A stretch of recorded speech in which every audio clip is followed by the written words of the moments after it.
Response to the Valley Zoo's claims about Lucy the elephant. Presented by ZooCheck Canada. The Valley Zoo in Edmonton, Alberta is the current home of Lucy, a 34-year-old female Asian elephant. In response to concerns by people from the general public and from animal protectionist groups about the zoo's decision to keep Lucy, despite the fact that Edmonton's climate is inappropriate for elephants, the fact that she is socially isolated, and the fact that she has a tiny enclosure, the zoo recently created a video which they have made widely accessible on their website. Unfortunately, many of the claims in this video are bogus and scientifically unfounded, so ZooCheck Canada decided to make our own video addressing these claims. Claim 1. Lucy lives very well at the zoo because the Valley Zoo is allowed to take her out for walks, so Lucy's quality of life is pretty darn good. No, Lucy's quality of life is not very good.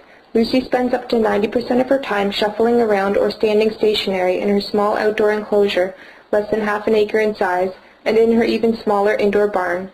She can't walk or exercise naturally. Lucy's outdoor enclosure is barren, with mostly hard earth floors and no vegetation. She has to spend the majority of her time indoors because she is confined at night and during long periods during Edmonton's cold winter weather. Lucy is periodically taken on short, extremely controlled walks, but the distance that she walks is just a tiny fraction of what she would walk in a better, more natural environment. In the wild, elephants are highly active, spending 18 to 20 hours each day foraging, walking, exploring, and socializing. When Lucy's life at the Valley Zoo is compared to the life of her counterparts in the wild, or even to the lives of other captive elephants in more appropriate social settings, her quality of life comes up short in every aspect. Also, Lucy isn't able to socialize and interact with other elephants, which is critical for her psychological well-being. Claim 2.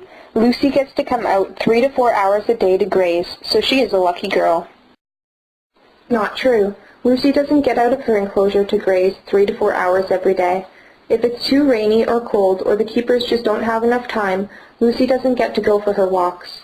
After an analysis of zoo records for 2008, it was revealed that there were 63 days where Lucy did not come out of her enclosure, and on other days she was only brought out for an hour or two, which is a mere 7.5% of her day. Good elephant husbandry systems provide elephants free access to all available space 24 hours a day. For example, if Lucy were kept at one of the U.S. elephant sanctuaries, she could choose to spend all day outside, go on walks with other elephants, or go for a swim. By being able to make her own decisions, Lucy would be able to make a meaningful contribution to the quality of her own life. Right now, however, Lucy's current reality is quite different, and her life is regimented, controlled, and boring. Does Lucy consider herself lucky? Would you? Claim 3.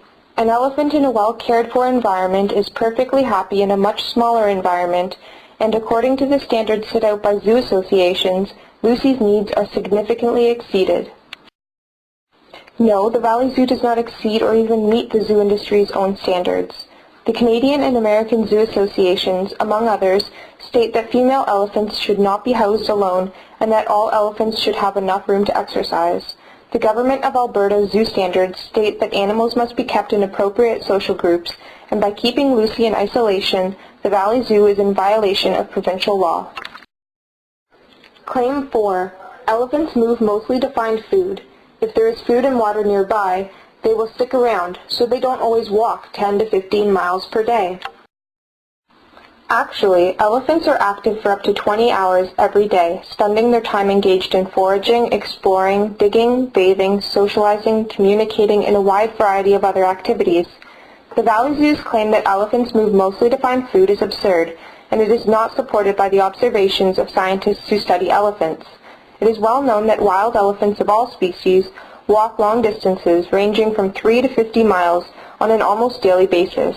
In fact, an examination of the body structure, behavior, and communication methods of elephants clearly indicates that elephants, perhaps more so than any other animal, have evolved to travel over long distances.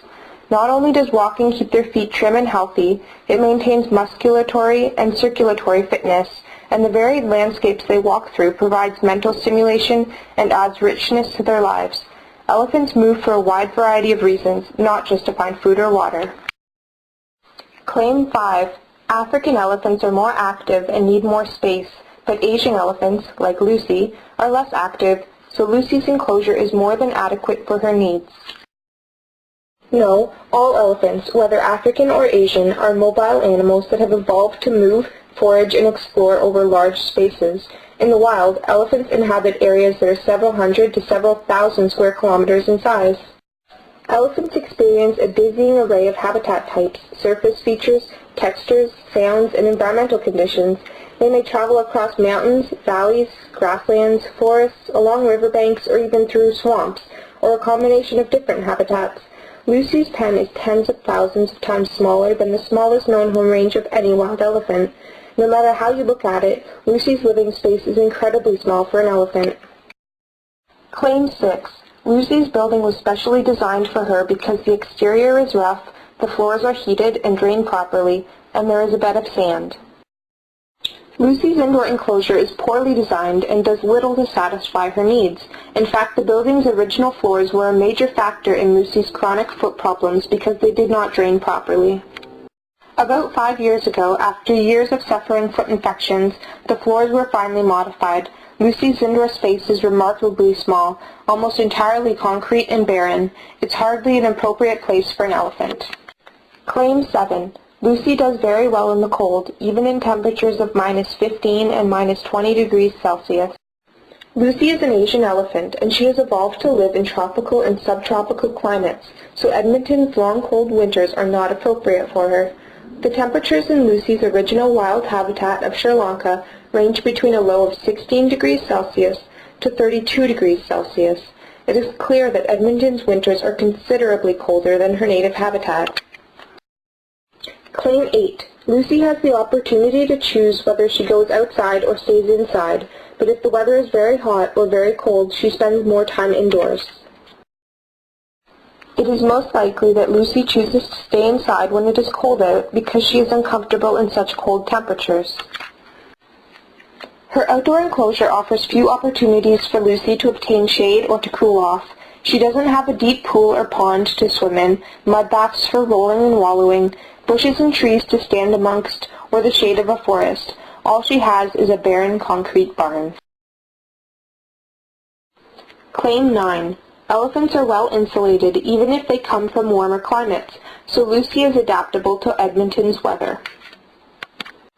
Actually, elephants are physiologically adapted to live in tropical and subtropical climates as a result of millions of years of evolution. If Lucy was compared to her ancient cold-weather relative, the woolly mammoth, one can see how unsuited Asian and African elephants are for cold-weather environments. Woolly mammoths were larger, covered in long shaggy hair up to a meter long, and had fat deposits under their skin over 8 centimeters thick. Additionally, unlike elephants, they also had numerous glands under their skin which secreted greasy fat into their hair, improving its insulating qualities. When comparing a woolly mammoth to Lucy, it is clear that she does not belong in the Canadian North. Lucy's physiological makeup has not evolved for Edmonton's cold weather. Claim 10. Bathing is a large part of Lucy's routine because it gives keepers a chance to check her feet 3 to 4 times a day, as foot care is very important. Lucy's medical records show that for over a decade she has suffered with the pain of severely swollen feet, toenails lifting off, and chronic draining abscesses. In July 2004, a sharp object was removed from a hole that had grown in the pad of her right foot, and in September 2007, a keeper removed a 2-inch-long stick from a hole that had grown in her left foot. Her foot problems continue today despite the zoo's claims that everything is under control.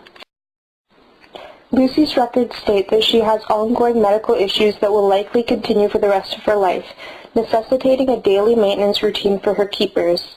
If Lucy were able to walk on natural ground, exercise properly, and socialize with other elephants, her physical and mental health would improve dramatically. Claim 11. Bathing Lucy is like bathing your child at home. You need to make sure her ears, nails, and feet are clean. Lucy is not a human child. Lucy is an adult elephant who, given the chance as well as the freedom and proper environment, would be able to take care of herself. The Valley Zoo has to take care of her because Lucy is housed in an unnatural and a largely inadequate environment. Wild elephants rarely have ear, nail, or foot problems. Claim 12. We are happy with Lucy's overall health because it is stable, aside from her breathing problems, but breathing problems are not well understood in elephants. The Valley Zoo's contentment with Lucy's overall health conflicts with Lucy's actual health records. Lucy has had chronic respiratory problems, foot problems and infections, arthritis, tooth problems, and colic. In fact, Lucy has been ill for over 20 years with various ailments, and the Valley Zoo has not been able to resolve her medical problems. Lucy's health may be stable, but it's a stable and consistent state of poor health, which is simply unacceptable. Claim 13. Lucy does not like to travel due to previous experiences, and with her respiratory problem, traveling could be dangerous for Lucy. If her health environment and social environment remain stable, it will prevent future issues. The zoo's claim that Lucy doesn't like to travel and that her health may be in jeopardy if she does has no legitimate basis. It's just something the zoo claims. There's no proof that what they're saying is true. The last time Lucy was moved was more than 20 years ago, way back in 1987, and then again in 1988. But whether she likes to be moved or not is irrelevant. Lucy's conditions at the Valley Zoo are unacceptable, so for her own health and welfare, she must be moved. Zoos move animals all the time, and it's likely that most of them don't like it very much. The supposed risk involved in moving Lucy lacks credibility. It seems to be one veterinarian's opinion, a veterinarian who doesn't have very much experience with elephants. He could be completely wrong. Numerous offers have been made to bring in independent elephant experts and world-class elephant veterinary specialists to determine whether or not the zoo's claim has any legitimacy, but the zoo has refused to let anyone else examine Lucy. Claim 14. Not elephants are social animals, and Lucy is bonded with people, so she gets her social requirements from her keepers. Actually, female elephants have the most complex and extensive social network of any mammal studied, other than primates. Lucy lives in isolation from other elephants, so she has no choice but to maintain a very unnatural relationship with her keepers, but it's ridiculous to say that Lucy's social requirements are satisfied by her keepers. Normal elephant families stay together or in contact 24 hours each day. Lucy's keepers go home at night, leaving Lucy alone. She's even alone for most of the day. Anyone who visits the Valley Zoo can stand and watch Lucy, all alone, swaying back and forth, for a good portion of whatever day they choose to visit. Lucy's keepers can't communicate with her like other elephants can, using body postures, audible sounds, infrasound, chemical cues, and even seismic vibrations. Lucy's keepers are not a substitute for a real elephant family. Claim 15. Lucy loves to push down trees, browse, and eat tree root bulbs. Lucy also has lots of things for shade in her enclosure, so the zoo is taking care of Lucy's needs. Actually, Lucy only gets to browse when she is taken on her very short, controlled walks.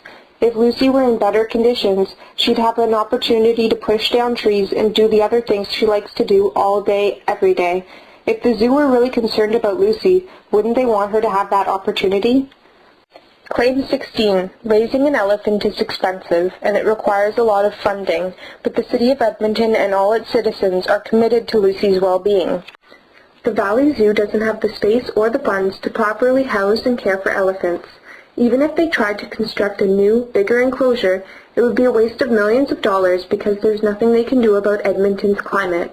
Both elephant sanctuaries in the United States have offered Lucy a permanent home, and both have offered to cover the costs associated with transporting her to their facilities. A move to the sanctuary would not cost the zoo or Edmonton taxpayers a cent.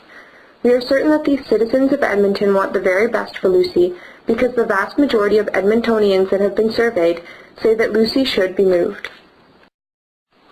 Claim 17. Lucy enjoys her life at the Valley Zoo because it is about trees, sun, and lots of exercise, so Lucy lives pretty good. Lucy's life is not very good. Lucy does not get to enjoy trees, warm temperatures, and lots of exercise. In fact, Lucy lives in a barren environment and suffers from boredom, health issues, and social isolation. Lucy's life needs to change.